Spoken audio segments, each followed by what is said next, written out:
Bonjour à tous, bienvenue sur Andy Dis-moi tout na Olanda Yote. Et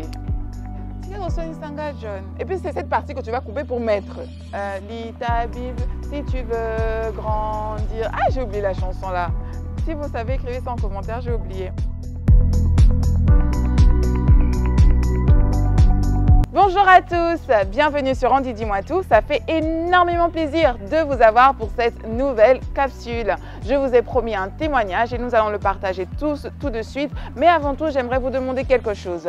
Si vous regardez la vidéo jusqu'à la fin et si vous aimez le contenu, n'hésitez pas à mettre un j'aime pour moi ou pour la vidéo. Et aussi, ne soyez pas pressés de nous laisser. Ayez le temps de visualiser les autres vidéos. Je suis sûre et certaine qu'il y en a au moins une ou deux qui pourraient vous bénir. Et si c'est le cas, n'oubliez pas de souscrire. En souscrivant, appuyez sur la cloche pour recevoir une notification une fois qu'une nouvelle vidéo est en ligne. Je vais donc vous lire ce témoignage. Bien sûr que je mettrai des commentaires, hein, c'est normal. Aussi, j'aimerais vous dire que chaque fois que vous envoyez un témoignage, votre nom ne sera en aucun cas divulgué. Donc, on va commencer. Salut Andrea, je suis un homme. C'est bien à savoir que tu es un mâle. Je naviguais sur YouTube et j'ai vu ta chaîne, je me suis intéressée, j'ai visionné la plupart de tes vidéos, je suis tombée sur ton témoignage et parce qu'il est tombé sur mon témoignage, il voulait aussi partager le sien. Il a dit que ça l'a beaucoup fortifié et donc il voulait aussi me dévoiler le sien. Donc tout a commencé quand il avait 17 ans et avant ça, il disait qu'il avait perdu sa mère à l'âge de 1 an après qu'elle ait donné naissance à sa sœur et à 8 ans, il a perdu son père. Donc il dit aussi que c'est un homme bien. Bon, en général, bon, je ne sais pas si tu dis que tu es un homme bien, donc on va te croire que tu es un homme bien. Tu dis que tu crains Dieu et il en passe. Donc, quand il a perdu ses parents, il vivait chez une tante qui les a scolarisés et voilà, il a pris soin d'elle et tout ça, il a écrit et j'en passe. Donc à ses 17 ans, tout comme d'autres jeunes, il a été assez curieux de découvrir le monde. Ça nous est tous arrivé de vouloir être curieux et il a dit qu'il nous épargnait les détails. Tant mieux. Il dit que voilà, une fille l'approchait et il dit que ce qu'elle ressentait pour lui. Et tu as la chance, toi, d'avoir une femme qui vient vers toi. Généralement, c'est assez lourd pour les femmes. On a cette fierté-là où on n'ira jamais vers l'homme qu'on aime. On va rester calme jusqu'à ce que lui se décide de venir. S'il ne veut pas venir, c'est pas grave. On va dire oui à la personne qui viendra. Donc, je continue. Voilà quoi. Après, ils ont fini par se mettre ensemble. Tout allait bien jusqu'à ce que la mère de la fille le découvre. Donc, ils étaient obligés de rompre. Première fille. Parce qu'il y en a 3 dans ce récit. Bref, il a arrêté l'histoire et l'histoire avait pris fin sans pour autant comprendre que la fille n'imaginait pas avoir une fin entre nous, donc entre elle et lui. Et avec le temps, juste dans la même année, il a fait connaissance d'une autre personne. Cette fois, c'est lui qui a abordé et ils se sont mis ensemble. Elle dit que les deux s'aimaient. Arrivé à l'université, leur relation a résisté parce que très souvent, il arrive que des relations qu'on a dans l'adolescence ont tendance à mourir à l'université. Rares sont les personnes qui ont cette grâce-là, si je peux dire ça comme ça, de rencontrer leur futur mari à l'âge de 15 ans, par exemple. Il y a des belles histoires comme ça. J'avais espéré la vivre, mais Andrea, si tu savais. Hein. Bon, arrivé à l'université, comme je disais, leur histoire a résisté encore et encore à cause des sentiments qu'ils ressentaient l'un pour l'autre. Et ils ont fait beaucoup d'erreurs. Il a mis entre parenthèses l'avortement, mais malgré ça, ils s'aimaient et ils ont toujours continué. Après, il dit que des problèmes se sont mis au travers d'eux, donc entre eux, et ça ne marchait plus comme avant, quoi. On dirait qu'ils étaient plus compatibles, il dit. Et un jour, il a dit à un de ses amis que ça n'allait pas dans sa relation et qu'il avait besoin de décompresser. Et donc, son ami lui donne le numéro d'une autre fille, 3e, pour qu'il puisse commencer à lui faire des avances. Comme il a écrit ici, il a dit, il a dragué. Donc, voilà, et là, il a commencé à draguer la fille, le courant est passé bien, donc nous sommes à la 3e fille. Hein. Le courant est bien passé et tout, et la fille lui a dit oui, et ils se sont fixés un rendez-vous le jour d'après pour se rencontrer. Après, il s'est rendu compte qu'en fait, c'était pas trop ça avec elle. Et un jour, donc, sa number one, a découvert cette liaison-là, si on peut appeler ça comme ça. Elle n'était pas d'accord, elle était tellement fâchée et tout. Et il a décidé de mettre fin avec l'autre fille et il a demandé pardon à sa principale, on va l'appeler comme ça, the main chick. I don't like when they call main chick, side chick, but anyway, à sa main chick, donc sa femme principale. Et voilà, ils se sont remis ensemble. Un jour, il nous dit qu'il parlait avec sa petite amie, donc la principale au téléphone, la number two. Bon, il y a une fille, il y a la deuxième et la troisième. Il n'est pas avec toutes les trois, mais bon, si vous avez suivi l'histoire, vous comprenez le fil de l'histoire. Donc avec la number 2, la deuxième fille, il s'est avéré que il y a eu un moment où elle ne répondait plus au téléphone, plus les coups de fil et tout ça, et c'était vraiment étrange. Et lorsque elle a finalement répondu, elle lui dit qu'elle s'était évanouie. Et depuis ce jour, c'est le début des sérieux problèmes, il nous dit. Elle s'évanouissait, peu importe l'endroit où elle se trouvait. La fille qu'il venait de quitter, donc on va dire numéro 3, c'est la fille dont l'ami lui a donné le numéro et tout, l'appelle pour lui dire qu'elle avait fait un rêve étrange sur lui. Alors, il lui demande de relater le rêve et c'était qu'elle m'a dit qu'elle avait vu une jeune femme et 2 jeunes filles me lier des chaînes. Et voir ma copine me délier et du coup, elles se sont mis à attaquer ma copine en lui envoyant des attaques de maladies respiratoires et autres. Ce qui explique pourquoi elle s'évanouissait autant. Oh là là. Et c'était donc ça. En même temps, j'étais touchée par ça. Elle était touchée par le fait que sa copine s'évanouissent parce que c'est des attaques qui lui étaient dirigées mais qui vont vers elle. Et la seule chose que je pouvais faire, c'était que prier. Vraiment, à ce moment-là, quand on sait que c'est des attaques spirituelles, il n'y a rien d'autre à faire à part prier. Voilà, je m'étais mis dans la prière avec ma petite amie, on priait et c'était ça notre vie quotidienne. Prier sans cesse, prier chaque jour. C'est quoi cette chanson-là? Lis ta Bible si tu veux grandir. Ah, j'ai oublié la chanson là. Si vous savez, écrivez ça en commentaire, j'ai oublié. Si tu veux grandir. Je ne me rappelle plus. Bon, jusqu'à ce qu'un jour, la même fille me dit que, comme par hasard, elle avait laissé son téléphone dans son église et un pasteur de son église a vu une photo de lui dans le téléphone en question et lui a dit que notre gars, donc celui qui nous raconte l'histoire, est un homme de Dieu et sera un très grand homme. N'avons tous pas cette promesse? Non, mais c'est bien, il faut croire. On est tous appelés à la grandeur, tous. Et j'étais surpris et je n'ai pas vraiment considéré jusqu'à ce qu'un autre jour, un cousin de ma petite amie voit aussi ma photo dans le téléphone de sa sœur et il dit que je suis un grand homme de Dieu et je serai un grand homme.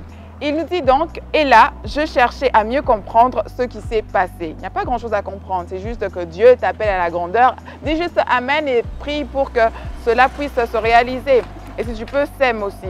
Et du coup, nos prières ont payé, tout allait mieux pour sa copine, gloire à Dieu, jusqu'à ce qu'un jour, je décide d'aller me faire prendre en photo avec elle dans un studio. En allant, tout s'était bien passé et à un moment, elle a commencé à se rendre seule dans le même studio. Strange. Donc, il nous explique en passant que sa copine maquille, elle gagne bien son argent. Déjà, dès le début de la jeune fille, elle encourageait très souvent, dépenser ses frais pour elle. Et c'était pas facile parce qu'à chaque fois qu'elle tombait, donc quand on commence un business, quand on est entrepreneur, il peut s'avérer que, voilà, on perde de l'argent, mais lui, il était toujours là pour l'aider afin qu'elle puisse continuer à réaliser son rêve, à réaliser ce qu'elle aimait faire. Ce qu'elle aimait faire, pardon.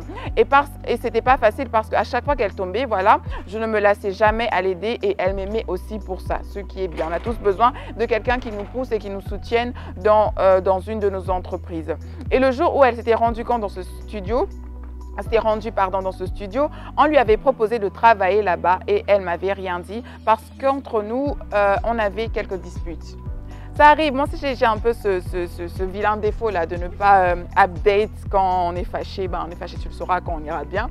Et un jour, elle a décidé de me le dire et j'étais contente pour elle, vraiment très content. Et je dirais que c'était là qu'elle avait complètement changé.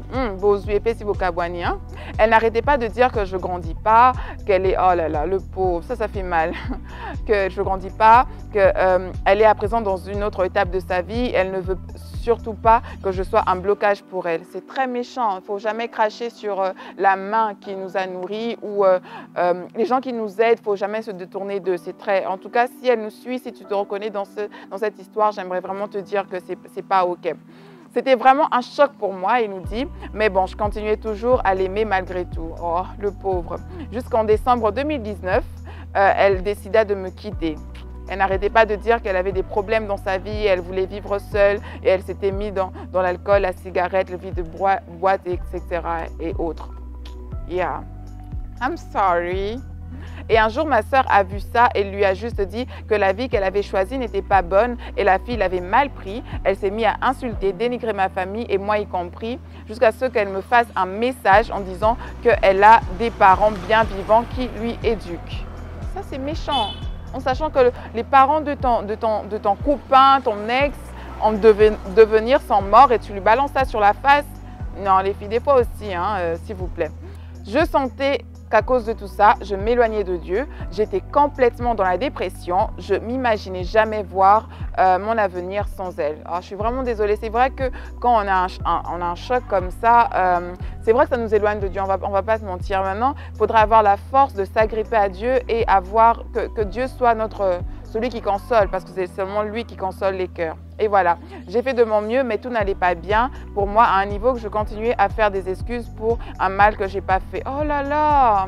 Donc, malgré que c'est la fille qui lui jette dehors, on peut dire ça comme ça, il continuait tout de même à lui demander pardon pour un mal qu'il n'avait vraiment pas fait. Et ça fait très mal, ça. Et une nuit, en dormant, j'ai fait un rêve dont j'étais vraiment visitée par Dieu. Je ferai un témoignage sur ça. On attend ça avec impatience. Et je ne m'y attendais pas complètement. Et Dieu, bon, quand il dit « je ne m'y attendais pas complètement », c'est que tu t'y attendais, mais pas vraiment. Déjà que tu savais que tu étais appelé à être un grand homme de Dieu. Et Dieu m'avait dit que je dois vraiment lui servir et que je suis un grand homme. Les pourquoi et les parce que lui sont réservés, ce qui est vrai. Et voilà, je l'avais accepté. Amen, on aime ça. Et je commençais à beaucoup prier et à jeûner aussi. Très important de jeûner, mes frères. Mais ma dépression n'était pas finie jusqu'à ce que je me donne à la masturbation. Et ça me décompressait et ça m'aidait à me sentir tellement mieux. Ce qui n'est pas bon, au moins tu sais que c'est un problème et tant mieux.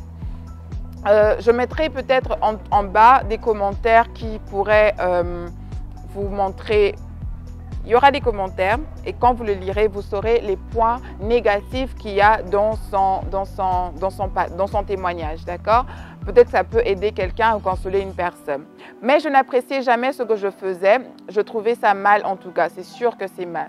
Et là où j'habitais, c'est une famille chrétienne. Donc, on organisait des prières chaque soir et ça m'arrivait de venir de la prière et d'aller me masturber. Ça, c'est vraiment un truc qu'il faut briser. Oh là là. J'ai tellement pris de décisions pour arrêter, mais je n'y arrivais pas jusqu'à ce qu'un jour, je sentis que c'était mon jour. Je sentais une forte présence de grâce, amen, dans ma vie et je sentais que la douleur de ce que je ressentais était complètement partie. On aime ça. Et j'avais pris cette fois la décision de plus jamais me livrer à la masturbation et je l'avais respectée avec l'aide de Dieu. On a toujours besoin de Dieu, on a besoin de sa grâce. Sa grâce est tout ce qui nous suffit. Et je me rappelle qu'on me disait toujours que lorsque j'étais très petit, je fouillais de la maison et j'allais me cacher dans une église et j'aimais ça et j'avais cette soif de servir Dieu. C'est très mignon. Et durant cette année nouvelle, j'ai complètement donné ma vie à Dieu, gloire à Jésus. Et je sers avec tout mon cœur et je sens que tout va de mieux en mieux maintenant. Et j'ai laissé Dieu faire mes choix et conduire mes pas. C'est le plus beau choix que tu puisses faire. Et il me pose une question. Mais Andrea, j'aimerais mieux que tu m'aides en répondant à ma question, s'il te plaît. Si la fille décide un jour de rentrer vers moi, dois-je encore l'accepter? Je lui ai répondu par email, bien sûr, et c'était une question difficile à répondre parce que déjà, je sais voir qu'il a une relation avec Dieu. Donc, le plus important, c'est de prier et de demander à Dieu. Il y a des gens qui font des erreurs et Dieu nous demande de pardonner. Il y a d'autres personnes, même si on les pardonne, on doit totalement se séparer d'eux. Donc, le choix est tien. Je peux pas répondre pour ça. En tout cas, prie Dieu. Je suis heureuse que tu aies donné ta vie à Dieu. Mais seulement la seule prière que je puisse faire pour toi, c'est que Dieu mette sur ton chemin, parce que le choix du conjoint, c'est un choix plus important, c'est très important et c'est celui que le diable combat assez souvent, combat surtout. Donc ma prière pour toi, c'est que tu rencontres une personne qui te ramène la stabilité dans la vie, dans tous les domaines, la stabilité émotionnelle dont tu as besoin. Et aussi, il faudrait rajouter qu'il faudrait d'abord être heureux avec soi-même. Le bonheur, ça vient de l'intérieur. N'attends pas ton conjoint pour te le donner. Sois heureux seul et ensuite ta conjointe viendra et juste pour compléter le bonheur que tu as déjà. D'accord? Merci encore pour ce témoignage. Merci à Yohan Prod d'avoir tourné ceci pour moi. Grand merci à Faya Accessories pour ces jolies boucles d'oreilles. À vous autres, je vous dis à très bientôt. Bye bye.